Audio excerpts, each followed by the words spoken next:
Hi friends, let us learn BIM importance in civil engineering. Civil engineering లో బిమ్ importance అనేది ఏ విధంగా ఉంటుందని మనం చూద్దాం ఈరోజు. అది ఫస్ట్ ఆఫ్ ఆల్ బిమ్ అంటే ఏంటి? What is the బిమ్?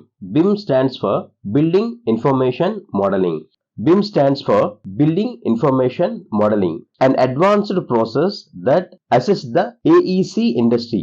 AEC అంటే Architectural Engineering and Construction Industry in planning, designing, constructing and managing throughout the entire life cycle of a construction project.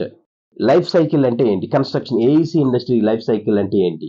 ఇది బిమ్ లైఫ్ సైకిల్. బిమ్ లైఫ్ సైకిల్ లో ఏమొస్తాయి? Main design, build, operate.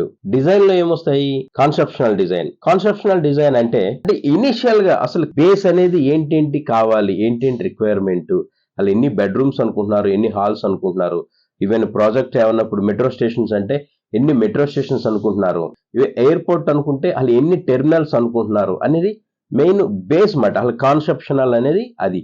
తర్వాత detail designing అంటే with dimensioning. Once conceptional అనేది freeze అయిపోతే next level ఏముంటది? Detail designing ఉంటది. With dimension తోటి ఇచ్చేది డీటెయిల్ డిజైనింగ్ ఉంటది. తర్వాత అనాలిసిస్. కాన్సెప్షనల్ తెలిసింది, డీటెయిలింగ్ తెలిసింది, బట్ దాని యొక్క స్ట్రెంగ్త్ కూడా మనం చూసుకోవాలి. ఒక ప్రాజెక్ట్ ఉందంటే ఆ కాలమ్స్ ఉన్నాయంటే నెంబర్ ఆఫ్ కాలమ్స్, ఎన్ని కాలమ్స్ తోటి బిల్డింగ్ అనేది స్ట్రెంగ్త్ అనేది ఉంటుంది. తర్వాత డాక్యుమెంటేషన్. ఏది చేసినా సరే బై పేపర్ అనేది ఉండాలి. బై పేపర్ మీదే మనం ఎవరికైనా గవర్నమెంట్ కి సబ్మిట్ చేసి ఎన్ఓసి తీసుకున్నా ఏం చేసినా పేపర్ మీదే చేయాలి కాబట్టి డాక్యుమెంటేషన్ అనేది బై పేపర్ ఉంటుంది. తర్వాత ఫ్యాబ్రికేషన్ అంటే ఫర్ ఎగ్జాంపుల్ ఇప్పుడు మీరు ఒక గోడ చూసుకున్నారు.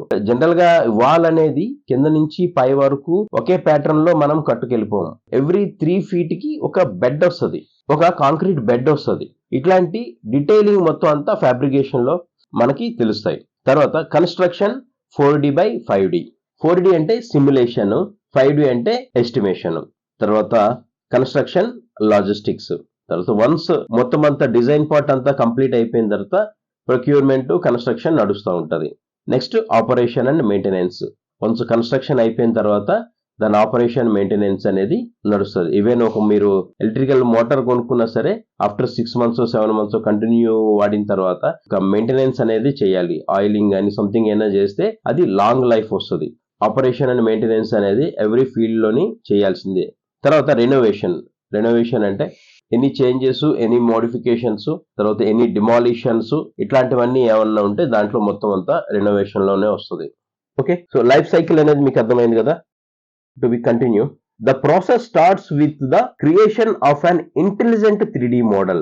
నార్మల్ గా 3D మోడల్ అంటారు, బట్ బిమ్ కి వచ్చేసరికి ఏంటంటే intelligent 3D model that enables document management, coordination and simulation. ఓకేనా? ఇంటెలిజెంట్ 3D మోడల్ అంటే దీన్ని చూస్తే రెండరింగ్ అయిన తర్వాత బిల్డింగ్ అనేది ఎట్లా ఉంటది, ఈవెన్ సన్ షేడ్స్ కూడా మీకు కనిపిస్తూ ఉంటాయి. ఆ సన్ అనేది ఎటేపు నుంచి ఎటేపుకి వెళ్తే దాని యొక్క షేడింగ్ ఎట్లా ఉంటది, బాల్కనీలోని ఆ సన్ ఎఫెక్ట్ అనేది ఎలా ఉంటది. దీంట్లోనే సన్ ఎఫెక్ట్ అని ఒకటి ఆప్షన్ ఉంటది. దీంట్లో ఏంటంటే రియలిస్టిక్ గా ఒక బిల్డింగ్ ఉంది అంటే బిల్డింగ్ 3D మోడల్ చేసిన తర్వాత సన్ అని ఒక వైపు ఫిట్ చేస్తే దాని యొక్క ఎఫెక్ట్ అనేది ఎలా ఉంటది అనేది కూడా మనము ఈ దీంట్లో చూసుకోవచ్చు. Not only that, Asian paint కానీ లేకపోతే సమ్ ఒక కేటలాగ్ తీసుకుని ఏదో కలర్ మీరు చూస్ చేసుకుని దీన్ని మన 3D మోడల్ కి అప్లై చేయొచ్చు. 3D మోడల్ కి అప్లై చేయడం వల్ల రియలిస్టిక్ గా, అంటే ఇప్పుడు ఒక కలర్ మనం అనుకుంటాము ఆ కేటలాగ్ లో బాగానే కనిపిస్తుంది, బట్ పెయింట్ వేసిన తర్వాత దాని లుక్ అనేది మనం అనుకున్న విధంగా రాదు. సో అట్లాంటివన్నీ అవాయిడ్ చేయడానికి బిఫోరే మన కేటలాగ్ తీసుకుని ఆ కలర్ ను మనం చూస్ చేసుకుని మనం అప్లై చేసుకుంటే బిల్డింగ్ అనేది ఎలా కనబడుతుందో కూడా మనకి రియలిస్టిక్ గా చూపించవచ్చు. నాట్ ఓన్లీ ఎక్స్టీరియర్, ఇంటీరియర్ కూడా ఎట్లా ఉందో మనం చూసుకోవచ్చు. చూడండి, ఇంటీరియర్ ప్రతి వాళ్ళు దాని యొక్క షేడింగ్ గానీ దాని కలర్ ఎఫెక్ట్స్ గానీ ఎట్లా ఉండాలి అనేది మొత్తం అంతా మనం షోకేస్ చేసుకోవచ్చు. సో ఓన్లీ ఇది కలరింగ్ మాత్రమే కాదు, more than that intelligent 3D model అంటే ఇప్పుడు దీంట్లో ఫ్యాన్స్ ఉంటాయి, డోర్ లాక్స్ ఉంటాయి. ఇప్పుడు డోర్ లాక్స్ అన్ని వచ్చేవన్నీ స్మార్ట్ లాక్స్ వస్తున్నాయి. ఓకే, అంటే డిజిటల్ స్మార్ట్ లాక్స్ వస్తున్నాయి. ఇవి ఒక బిల్డర్ అనేవాడు ఈ డోర్స్, ఈ లాక్స్, ఇట్లాంటివన్నీ ఫెసిలిటీస్ అన్ని ఇచ్చేసి ఆయన పని అయిపోతుంది. తర్వాత ఈ బిల్డింగ్ ఆక్యుపై చేసే ఆయనకి అసలు అది ఏ కంపెనీ వాడాడో, దాని వారంటీ ఏంటో, ఆ స్మార్ట్ లాక్ యొక్క వారంటీ ఏంటో ఏమన్నా పాడైపోతే ఎవరిని కాంటాక్ట్ చేయాలి, ఇవన్నీ ఇన్ఫర్మేషన్ అనేది ఎవరిని కనుక్కుంటారు? ఎందుకంటే బిల్డర్ అనేవాడు కొనిపించేటప్పుడు చూపించే ఇంట్రెస్ట్ మనం ఫ్లాట్ కొనేసిన తర్వాత ఆ రెస్పాన్స్ అనేది కాంట్ ఎక్స్పెక్ట్. అలాంటప్పుడు ఏంటంటే ఈ మోడలింగ్ ద్వారా దీంట్లో కోబీ డేటాబేస్ అని ఉంటది. ఈ డేటాబేస్ లో ఏంటంటే ప్రతి డీటెయిల్ దాంట్లోనే ఉంటది. దాని యొక్క వారంటీ ఏంటి, ఎప్పటి వరకు ఉంది, దాని కేటలాగ్ మొత్తం అంతా దీంట్లోనే ఇన్బుల్ట్ అవుతుంది. ఈ యొక్క డేటా స్టోరేజ్ మొత్తం అంతాని 6D కింద వస్తుందండి. అంటే సస్టైనబిలిటీ మేనేజ్మెంట్ కొంతగా వస్తుంది ఇది. ఓకే, మీకు సస్టైనబిలిటీ 6D దగ్గరకు వచ్చినప్పుడు మీకు అది చెప్తాను. నెక్స్ట్, మీరు ఇంతకు ముందు బిమ్ లైఫ్ సైకిల్ లో చూసుకున్నట్టయితే 4D 5D అని ఉంది. ఈ బిమ్ లోనే ఏముంటాయండి, అప్ టు 7D వరకు ఉంటది. బిమ్ సపోర్ట్స్ అంటిల్ 7D వరకు సపోర్ట్ చేస్తుంది. 4D అంటే సిమ్యులేషన్. ఇది చూడండి, ఇది విఆర్ గ్లాసెస్ అంటారు. Okay, virtual reality glasses. ఈ విఆర్ గ్లాస్ ని మీరు పెట్టుకున్న వెంటనే ఈ 3D మోడల్లో మనం ఆల్రెడీ ఈ బిమ్ లోని రివిట్ లో చేసిన 3D మోడల్లో మనం అంటే కట్టక ముందే, ఆ బిల్డింగ్ అనేది కట్టక ముందే, కట్టిన తర్వాత ఎలా ఉంటుంది కన్ఫ్యూజన్ లేకుండా ముందే ఒక విర్చువల్ రియాలిటీ ఆ ఫీలింగ్ అనేది క్రియేట్ చేస్తుంది. సో ఇది విఆర్ మాట. ఇది సిమ్యులేషన్, ఇది విర్చువల్ రియాలిటీ సిమ్యులేషన్. ఇది ఆ యొక్క ఆ సింక్స్ కానీ, ఆ సింక్స్ మెటీరియల్ కానీ, లేకపోతే ఆ బాత్ టబ్స్ కానీ ఆ స్పేస్ సరిపోతుందా లేదా అని ప్రతిదీ మీరు చూసుకుని, ఆ బాత్రూమ్స్ ఎట్లా ఉన్నాయి అనేది మీరు ఆ ఆప్టికల్స్ పెట్టుకున్నారంటే you will be the immersed in their surroundings. మీరు నిజంగానే ఆ ఇంట్లో ఉన్నారు అన్న ఫీలింగ్ అనేది క్రియేట్ చేస్తుంది. దట్ ఈస్ కాల్ ఇది విఆర్ సిమ్యులేషన్. తర్వాత ఇది time line simulation. Time line simulation అంటే ఈ ప్రాజెక్ట్ అనేది ఎప్పటికల్లా కంప్లీట్ కావాలంటే ఒక ప్లానింగ్ ఉండాలి కదా. మీరు ఈ యానిమేషన్ చూసుకున్నారు అంటే చూడండి, 1 by 1 సీక్వెన్స్ అనేది వస్తూ ఉంటున్నాయి. ఇది ఓన్లీ జస్ట్ ఇది ఒక యానిమేషన్ కింద మీరు పొరపాటు పడద్దు. మీరు నా earlier video బిమ్ for engineering students అని ఒకటి చేశాను. టైం బాండింగ్ అనేది ఎట్లా ఇవ్వచ్చు అనేది లెంతీ ఎక్స్ప్లెనేషన్ ఇచ్చాను. ఆ వీడియో చూసినట్టయితే మీకు ఒక ఐడియా వస్తుంది. ఆ వీడియో లింక్ నేను డిస్క్రిప్షన్ లో ఇస్తున్నాను. అది లెంతీ ఎక్స్ప్లెనేషన్ కాబట్టి మళ్ళీ నేను చెప్పిందే చెప్పానంటే again you will get bore. Next వచ్చేసరికి 5D ఎస్టిమేషన్. ఫర్ ఎగ్జాంపుల్, ఈ బిల్డింగ్ ఉంది కదా, ఈ బిల్డింగ్ లోని నాకు ఎన్ని ఇటుకలు కావాలంటే ఎన్ని బ్రిక్స్ కావాలి నాకు అని నేను ఎస్టిమేట్ చేయాలనుకుంటున్నాను. బిమ్ లో ఏంటంటే మనం ఓన్లీ మోడలింగ్ చేస్తే సరిపోతుంది. మోడలింగ్ అంటే ఏం లేదు, 3D కింద కన్వర్ట్ చేయడం. ఓన్లీ మనం 3D కింద కన్వర్ట్ చేస్తే ఇది మనకి ఏం కావాలంటే డీటెయిలింగ్ మొత్తం అంతా అదే ఇస్తుంది. నాకు ఇప్పుడు ఎన్ని ఇటుకలు కావాలని నాకు తెలియాలనుకోండి, దీంట్లోనే షెడ్యూలింగ్ అనే బ్యూటిఫుల్ ఆప్షన్ ఉంది.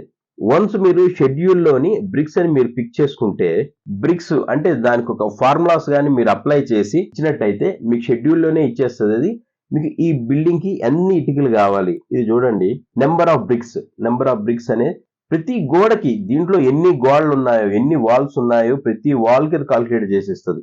టోటల్ ఎంత, 2,43,685. ఓకే, టెంటేటివ్ గా. అలాగే దీని కాస్ట్ ఎంత, ఈ బ్రిక్స్ అంటే ఒక కాస్ట్ అనేది మారుతూ ఉంటుంది. ఈ రోజు రేటును బట్టి బ్రిక్స్ కి ఎంత కాస్ట్ అవుతుంది, 12,18,426 రూపీస్. ఓకే, టెంటేటివ్ గా ఇంత కాస్ట్ అనేది వస్తుంది. ఇప్పుడు నాకేముంది, జస్ట్ నేనేమి పెన్ను పేపర్ ఏమి తీసుకోలేదు. సింపుల్ గా నాకు ఎన్ని ఇటుకలు కావాలనేది నేను షెడ్యూల్లోకి వెళ్ళి నేను అప్లై చేస్తే టక్కన వచ్చేసింది. అదే ఇప్పుడు నేను ఈ టోటల్ ఎన్ని బ్రిక్స్ కావాలి అని నేను ఒక ఫోర్మ్యాన్ కానీ సూపర్వైజర్ కానీ ఇచ్చాను అనుకోండి, మినిమం 1 వీక్ టైం పడుతుంది. అలాగే మనం స్టీల్ ఎంత కాల్కులేట్ చేసుకోవాలి అనుకున్నాం అనుకోండి, ఒక చిన్న బిల్డింగ్ తీసుకున్నాను, దీన్ని వైర్ ఫ్రేమ్ లో పెట్టుకుంటే స్టీల్ అనేది కనిపిస్తుంది. ఇదంతా మనం మోడలింగ్ చేసుకోవచ్చు. ఇదంతా మోడలింగ్ చేసిందే. ఇప్పుడు దీంట్లో చూడండి, నాకు 8mm ఎంత, 12mm ఎంత, 16mm ఎంత పడుతుంది అనేది ఇది ఇచ్చేస్తుంది. 8mm 12 కౌంట్ వస్తుంది. 12mm 183 బార్స్ కావాలి. 16mm 56 బార్స్ కావాలి. ఓకే, దాని టోటల్ లెంత్ ఎంత, ఈచ్ బారు దాని టోటల్ బార్స్ ఎన్ని బార్ లెంత్ ఎంత అనేది వచ్చేస్తుంది చూడండి. 8mm 395, 12mm 1076 metres, 16mm 746 metres వస్తుంది. టోటల్ 2216 మీటర్స్ అనేది లెంత్ ఆఫ్ స్టీల్ కావాలి. అలాగే దాని యూనిట్ వెయిట్, టోటల్ వెయిట్ కూడా మనం కాల్కులేట్ చేసుకోవచ్చు.